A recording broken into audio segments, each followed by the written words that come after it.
Hey guys, my name is RyanCentral and welcome to the recap of everything that's happened in North America and Europe so far. Over the past couple of days we have our 8 teams for North America, so we are pretty much set for Masters 1, still a bit more to go for Europe, but let's go over the action as it happened.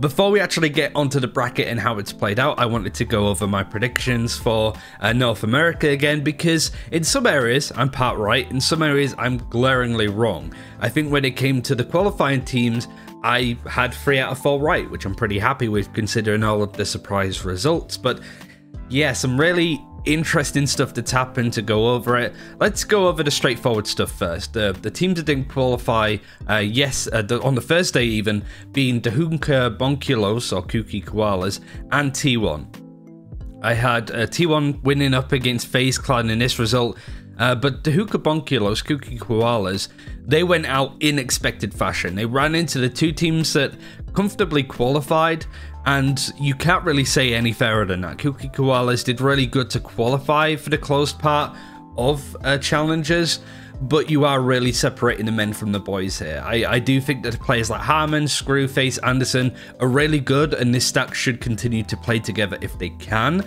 But realistically, they weren't going to upset some of the bigger, more consistent teams in the region. If they ran into any of these guys in the bracket to challenges, I think it would have been a very different story. So no offense to the Kooky Koalas, I really liked watching these guys, and I think it was a really good indictment of their quality, their talent by getting here, but I think that's where the journey stops for them quite naturally. So LG go to the upper semi bracket. T1, disappointing. The 100 Thieves game was something else entirely, but we have to stop sleeping on Faze Clan. It's very easy to sit there and say that this is a team that doesn't know what it's doing. I think it's worth going over this because it's super important and a really core narrative point. They are working with a coach right now. Faze have a coach, and I think you can see it in their play. They're really fixing some of those micro mistakes or major mistakes that they would make a lot of the time, but they still keep their crazy off-the-wall playstyle, certainly with Baby Bay. I don't think we really saw it as much on day 1. It was, you know, clean results and a bit more scrappy on Haven, because that's the kind of map it is with these kind of teams. But Baby Bay's performance has been exceptional, really, and I do like that everybody's playing their role. They've been playing sentinel-less for the most part, at least. So yeah, Zachary moving over to various different roles, and Zachary is always a really consistent player. So Faze Clan won that 2-0. T1 went up against 100 Thieves in the losers bracket. Bit of an odd game, to say the least. It was mostly this icebox game to catch the attention, but realistically, let's focus on the big games that happened. TSM versus Genji. I think we saw TSM in the first 5 or 6 rounds, and you kind of go, this is the TSM that got to 2nd place in First Strike. This is the TSM that was so good for so much of 2020. They faced in a lot of duels, they took map control, Genji didn't really know how to play up against it. When you have Wardell aggressively opping, Sabrosa lurking, Drone, Cutler on the Sky was really good on Bind especially. This was just a great performance from them. But I think the main thing, certainly when you look at the scores, is how not easily, but how much TSM was able to stop Genji from getting a streak going. 3 rounds at most, 2 rounds here in the actual full buy rounds. You can see the TSM are making sure that Genji can't run away with any streaks of these rounds. Yeah, they get the full buy first round in the second half, but the rest is all TSM. Now we go over possibly the biggest surprise of the tournament in regards to a nice result from NRG Esports, beating 100 Thieves 2-1. I actually have a bit of an example of what went wrong a little bit for 100 Thieves, certainly on Ascent, which was a very scrappy game, but the defending sides for 100 Thieves in particular weren't necessarily as strong as they really should be in some cases, right? Like only 3 rounds on the defense of Ascent, and I kind of want to talk about why with some good examples, especially with them running more of a European standard composition, right? The 1 duelist, a double initiator. First time we've seen them run this with the addition of Ethan, that's kind of why. Nitro moving over to more supportive agents being the Breach and the Sage, and they're going up against NRG Esports, running the double duelist, being very much in your face, and this playstyle completely countered what 100 Thieves wanted to do, certainly on their defense. This composition is really good at attacking, for multiple reasons, really. You know, like all of the utility that you have the breach being able to stun and flash, the recon dart, you have some smokes and flashes, aggressive utility like the boom bot and paint shells, and even some smokes with the cyber cages. All of this team has some form of utility that can come in super handy when it comes to these kind of areas. And so I think that this comp is very good on attacking, making executes, setting up space using utility to clear out all of the sites in various angles, but it's also really good at retaking sites. The issue is that you need a good portion of players up to make it close. And I feel that was a big problem with 100 Thieves. The majority of rounds that they won on Haven, I think all of them perhaps, were from retakes. And that's fine. Playing retake is fine in nature with this composition, but you can't rely on that. You can't do that for 12 rounds of your defense. Otherwise, you get worked out, and NRG very much worked out what 100 Thieves were trying to do on their defense. The main thing is how they take space. It was really, like I said, this is a composition that's really good at aggressing, taking this space. And you have Asuna there. Great, that's a paint shell. That's meant to try and contest these guys a little more, but it doesn't really do a lot of anything, right? Like, just continue to run, because this is what NRG have been able to condition from 100 Thieves. It's the right idea from Asuna to throw the paint shell in, but realistically all it does is slow them down. Nobody else is here over on his site to help him. Sure, you've got the position of Nitro here, but this isn't good enough that if Asuna gets killed here, he can't really trade from it without swinging out to a really aggressive spot that could be punished by multiple people. You got the rotation coming in, but this is why you see European teams at least run in maybe 3 players over here and then sort of one here perhaps, leaving B open, but you have like the Cypher utility to see if anybody's going to aggress onto that space. So you might have 3 players pushing down here, trying to take this space, planting an operator on this spot, going from short, placing a camera there. You get the picture. It's just when you have this kind of composition, you need to be proactive as a defender to take this space. You could even sort of push down C long and have somebody planted here, for example, just to monitor if anybody pushes along. But in this position, as we'll see, 100 Thieves just get ran over. Yeah, Asuna gets a kill from this position, but this dash comes in. Nitro can't really do much about that. Nobody's trading for Nitro. Asuna gets a kill off of his own back, but it's immediately traded out. The plant goes down in a 4 versus 3, which 100 Thieves have been pretty successful on their retakes so far, mostly because Hiko's been a clutch master across this tournament so far. But you could just sort of see the utility starts to get used. This is really good from 100 Thieves. This is really good from Hiko and the rest. It's a nice smoke to split up the site. But this just ends up working out in favor of Android. For the agents that they have ultimates online. They like it when it's scrappy, and I think you have to have a bit more discipline when you're 100 Thieves, and you can't have players sort of playing on their own little island here, playing on their own little island here, trying to catch the attackers as they're making their way onto site. You know, the cheeky hiding on corners to try and find out these positions. Realistically, you can't do that. And you need to be more disciplined, play tighter, play together, use utility together. And that's kind of one of the things that went a little bit wrong for 100 Thieves on this first map that they very much rectified going into day 2. So let's talk about day 2 a little bit more. They ended up playing up against T1 as we went over, a bit scrappy on Icebox, but otherwise pretty decent. And then they had a 2-0 win over TSM that earlier in the day lost to Luminosity. This is the problem with TSM so far.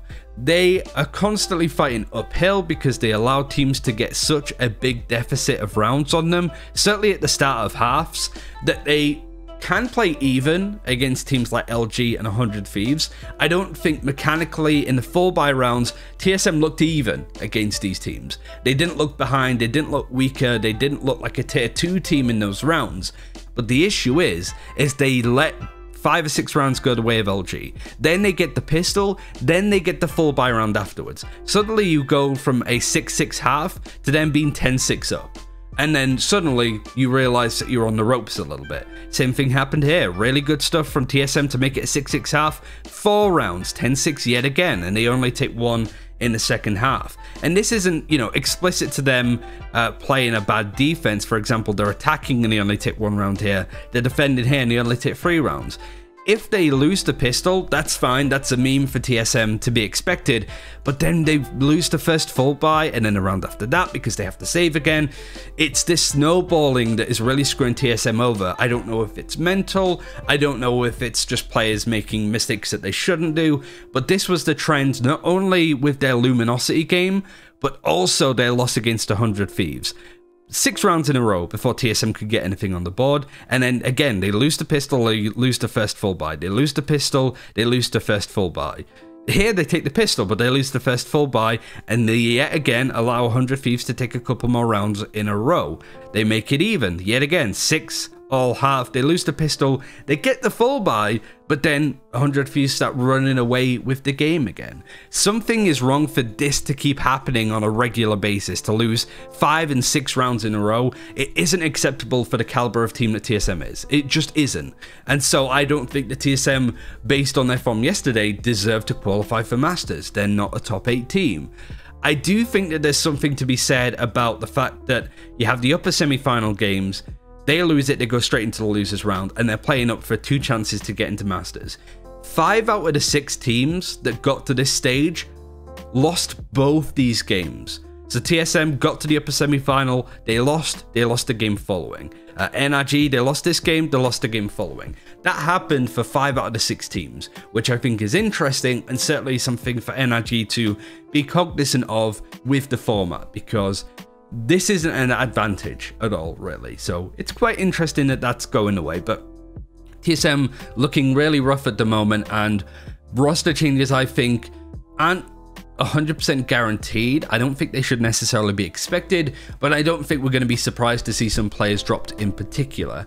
For me, I don't know how much Cutler IGLs, but he has been a consistently poor performer on his role on Sova. He's more supportive, sure, but I do think that there are better options out there. Again, it's hard to see what Cutler provides to the team that we don't see in the actual map from the eye test and on the scoreboard. It might be comms, it might just be how good he is in a team environment. But the things that we do see don't look too convincing from me personally. Haste had some really good moments. I'm not necessarily too concerned with his performance, but something is clearly wrong with this TSM team, and I hope they work it out.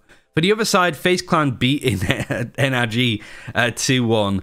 This FaZe Clan team is insane. This last part of Ascent was so good to watch, and you always know that FaZe Clan have the ability to pop off and have some good moments. I like the fact that you could see with the coach they've fixed some of their mistakes, but ultimately they are still the same crazy team that we've come to expect from them, and they're using that to their own advantage. I think this can go a long way into the future if they can work on some of the more fundamental errors that they make, because they're not predominantly from a Counter-Strike or tactical shooter background. This FaZe Clan team could be really, really good because they have the talent and the potential. Now they're starting to harness it. And even when they weren't harnessing it, they were still like a top 10 team, let's say. So I'm excited to see the future trajectory of this team going forward. And Masters, it's scary if you go up against them because you don't know what to expect. So FaZe Clan qualifier, Luminosity just played well. Thief had some really good moments. Proto, Stella was really good. I really like the fact that they've changed stuff over to have Dre on the Omen full time, and he was exceptional, not only with how much he was fragging out clearly, but he had some really smart flashes from various positions. For example, on Ascent, it was like mid through to Trey. Just a really solid performance, seeing him frag out, not even on a duelist. And Stella now playing that more food role, or sick role, as I guess you could call it, where you could double up and play double duelist, but you can also move them over to a Sage to play them on maps like Icebox, like Split, if you wanted to. And you could play this more full-time because Sage's popularity has yet again started to rise again. TSM we've sort of spoken about, that's kind of expected. LG qualified through the upper bracket. FaZe Clan qualify through the upper bracket, and then NRG kind of run into Gen G, who I just think Gen G are a better team. They played it much stronger, good result from them. I like this team. Shanks has had a couple of red flags and question marks about him. My prediction is he gets dropped for Dicey. I could just see that happening because it's the most obvious NRG move for them to make at this point. But Genji are just a cut above, I think, just pound for pound, won out those games, and it would be these 4 teams that are qualifying. Let's talk a little bit more about Europe and the games that happened over the past couple of days. Guild Esports 2-0 Entropic. Entropic gets some really good moments. I'm glad that we got to see Twiston on the main show because he is genuinely one of the best unearthed talents in Europe. We saw that a lot more. He is a great duelist. And I do think, I'm not too convinced on the rest of this Entropic team. I think they looked better with Law than they did with Ladidi, to be fair. But I do think that the potential of Twiston is lost on the rest of this team. That might be a bit harsh, but I just think that he is such a great talent, really. It's a good result, though, from Entropic to get this far, considering how much they struggled to begin with. And it is very early on in their career. They've only been playing together a month, not even that when it comes to this roster, maybe a couple of weeks. So I do think that Entropic are going to be up there as a team within Europe. But pushing towards Masters, top 8 teams, or even a top 12 or 16 in the Challengers closed part of it, might be a bit of a stretch. Guild Esports just played well. Consistently, Leo was really good. They seem to have found their playstyle, what they want to do. Safe looked a lot better on the Sentinel role, even though I prefer more flexible options. But this is still now starting to see what Guild are so good at. Obviously, some huge mistakes they made. Ninja defuses, failing to plant in time, just the typical stuff that you expect from Guild Esports, who are a very smart, cerebral team up until they outbrain themselves and they look super dumb. That's a concern going into First Strike. That's a concern going into Challengers and maybe even Masters too. One of the smartest teams, but they outbrain themselves and just kind of look silly sometimes. Defuse versus Giants, again, consistency won out, 13-3, 13-5. This Giants team just doesn't look as good as expected. They did just bring in Fatinho. It's another great result for them to get this far, but the difference being is that you expect more from Giants in Europe than you do for Entropic or Honk or Rix. So this still isn't a great result, but Defuse get into this portion of the event again. Expected because they are the embodiment of consistency. The issue is their results against top teams, which we'll talk about. Honk got boomed by Ballista. Ballista played really well. They played super aggressive stuff, but this is just not the kind of performance that you would want to see from Honk. Severely disappointing, to say the least, because these guys are just better than they showed. They have a real risk of being like a Nolpenki team. What I mean by that is Nolpenki were really good, really aggressive, and just mechanically sound in scrims. One of the better teams in Europe. Gambit are very much like this too, apparently, where really good in scrims, play some really nice Valorant, but then when they go to official games, they don't perform as well. For whatever reason, it just doesn't translate over. I'm worried that this is going to be the same for Honk, but I do believe that this is a really good squad that could do more. They just need more practice on a more official capacity. So hopefully we see that over the next coming weeks and months, but this Ballista team is just insane with how aggressive they play, having the Phoenix, having the Sky on Haven. You just have to play smarter with that. Similar to the stuff that I said about 100 Thieves, Honk didn't do that. They weren't aggressing on space. They were just trying to take neutral duels with Ballista and losing because the composition favored Ballista 9 times out of 10.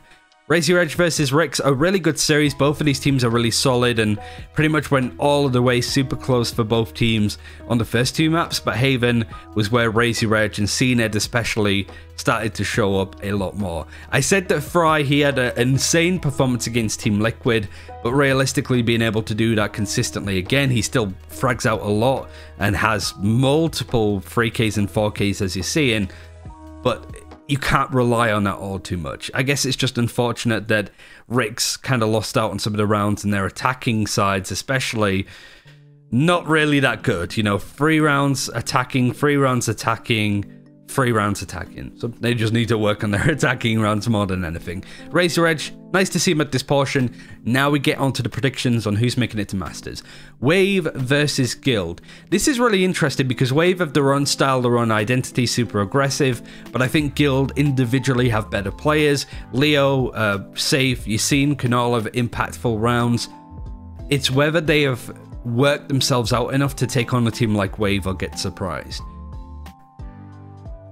I'm going to come back to this one because I genuinely don't know. G2 Esports, this is what I made about Defuse when they play up against FPX. other teams of that level, even Team Liquid, they just don't perform that well. And even against Alliance, they just didn't show their true potential.